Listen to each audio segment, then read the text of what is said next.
Parliamentary Budget Officer, who used to be a civil servant, is now an independent officer of Parliament, says that Ottawa is out of control.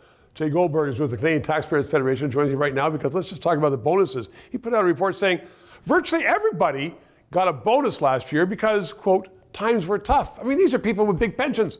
These are people with big pensions, and over the 3 years of the pandemic, you're looking at about $600 million in bonuses. This is from the National Post and from the Taxpayers Federation.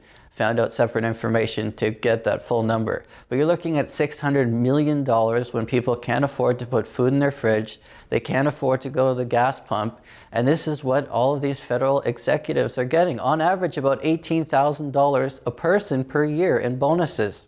And the bonuses are on top of the salary increases for people who are guaranteed a job. Massive salary increases, beautiful pensions. It really is. It's like a separate society. We have the taxpayer on the one hand, everybody who pays the bill, and on the other hand, you have all of these government bureaucrats who are raking in extra money, extra bonuses, great retirement pension plans, and, you know, our fiscal management's going down the tubes. So, Jay, let me just put it this way. Those people in Ottawa, they're working very, very hard to screw everybody else in Canada. Shouldn't they get a big salary for that?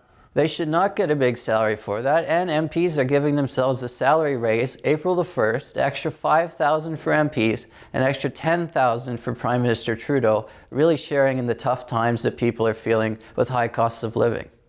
Well, you know what? I mean, the $10,000 that he gets would only pay for 2 nights for his hotel rooms in London. Less than 2 nights. Less than 2 nights.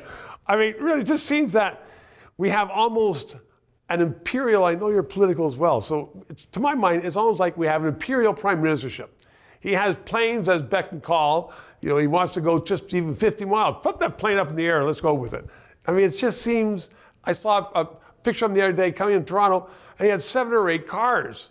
I think a lot of people will remember him calling for Bev Oda to resign over a $16 orange juice. And here we have the Prime Minister staying at a $6,000 a night hotel in London, England. And on top of all that, you had to go to court to get him to admit that it was him who was staying in that fancy room. But he has no shame. Well, that's fine. I'm Prime Minister. I should be able to do that. Like, Yeah. I'm sorry, or you know what, we should have had another room. No apology, and it was slipped out right when President Joe Biden was coming here, so it wouldn't be the top story in the news. Yeah, that's always a convenient thing in Ottawa. When there's some really, really bad news, you hold it until it's either Friday night or somebody else is going to be grabbing the news. In any event, Ottawa's out of control. You've got your work cut out for you. Jay Goldberg, thanks very much.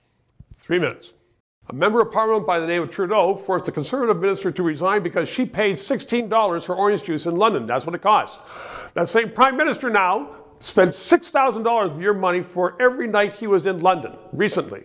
Your money. No problem with that because he is a Liberal. He is entitled. That's the imperial Prime Ministership of Trudeau. If you agree with him on that, don't watch the station.